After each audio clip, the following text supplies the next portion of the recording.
Johann Sebastian Bach is a name that no one needs explaining about. Johann Sebastian Bach, one of the greatest composers of all time, really the monarch of the Baroque era. Interesting fact about Bach, when he passed away in 1750, for almost 100 years, his music was rarely played at all. And really, when it was played in that first century after his death, it was only played by students in their lessons with their teachers on piano or organ. It was Felix Mendelssohn in the 19th century who really brought about the renaissance of the love of the music of Bach. So thank goodness that Mendelssohn did that, because now we understand these works to be some of the greatest works ever written. Bach wrote mostly sacred works. He was, after all, a church organist and a church composer, but he did write a number of phenomenal secular works. The most famous probably are the 6 Brandenburg Concerti that he wrote. We're going to play for you arguably the most famous of all of those, the Brandenburg Concerto No. 3. I also wanted to tell you about a really cool pairing we're putting together with this Brandenburg. You see, about 10 years ago, an amazing orchestra based out of New York called the Orpheus Ensemble. Orpheus commissioned 6 living composers to write works to be what they called mirrors to the 6 Brandenburg concertos. They commissioned a phenomenal American composer named Christopher Theophanides to write the mirror piece to pair with the Brandenburg Third Concerto. Now, if you've been to our concerts, you know this name, Christopher Theophanides. We performed one of his great large orchestral works called Rainbow Body just a few years ago. This Brandenburg Third pairing is a piece called Muse, so it calls for the exact same orchestration as the Brandenburg 3, and it is supposed to be a 21st century homage to the Brandenburg. I think hearing the two of them on the same concert is a really special way to welcome Bach into the 21st century. In addition to the works of Bach and Theophanides, we have 2 other fantastic works in the early classical or Baroque style to perform for you. First of all, we have the Pulcinella Suite of Igor Stravinsky. Actually, that's the way the concert will end. Now, you're probably thinking, Igor Stravinsky, he is not from the Baroque or early classical era. You are correct. Igor Stravinsky lived from the late 19th century to the late 20th century, into the early 1970s.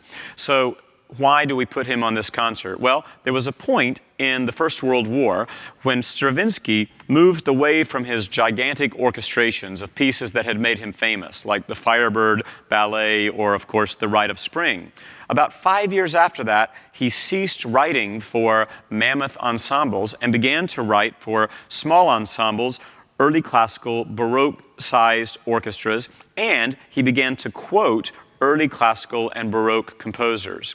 Now, if you think about it, it's pretty obvious why he did this. This was exactly during the time of the First World War. Exactly 100 years ago today, Stravinsky was writing now in what we call a neoclassical style.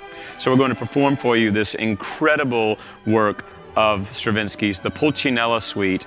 To your ear, it will sound like maybe the most effervescent Haydn or even sometimes Vivaldi work, and yet it was written back 100 years ago in the early 20th century.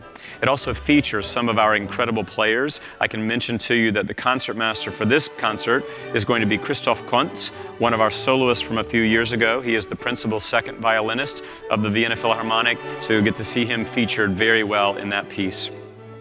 One more great classical piece on this concert, and a lot of special things to say about this work. It's the Mozart Piano Concerto No. 21. It features Brian Wallach on the piano. Let's talk about the piece first. Mozart 21 is arguably the most famous of all of the Mozart piano concertos, especially the second movement. If someone were to ask me, what do you believe to be the most sublime moments in Mozart? I would say, well, there's the Countess reconciliation scene in The Marriage of Figaro. There's an incredible moment in an opera called Idomeneo that I love very much. But I think the winner would have to be the second movement of Mozart Piano Concerto No. 21. As soon as you hear this tune, you will know it very well. And hearing it performed live by a stellar pianist like Brian Wallach is something not to miss. Brian Wallach was first introduced to me when I was living in Phoenix. I was working for the Phoenix Symphony, and a wonderful woman who was a huge patron of the Phoenix Symphony, and I'm very proud that later she became a great patron and friend of the Arizona Music Fest. Her name was Hazel Hare, and she called me one day and said, "There's a young pianist I would really love for you to hear." So she took me to Scottsdale. We had a meeting with Brian. He played for me, and she was right. This, at the time, very recent Juilliard graduate was a phenom. He now plays with orchestras all over the world. He's an American pianist, but actually he's based at this moment in South Africa. He's coming to perform this concerto for two reasons. One, he's a stellar pianist, and we're lucky to get him. Number two, Hazel Hare very sadly passed away this past year, and we are remembering her and honoring her in this concert.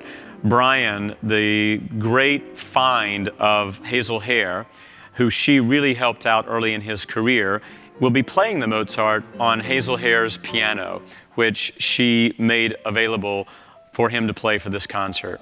So we're very excited about that. It's a very special concert in many, many ways, and it's the first time the orchestra plays 5 concerts in a season.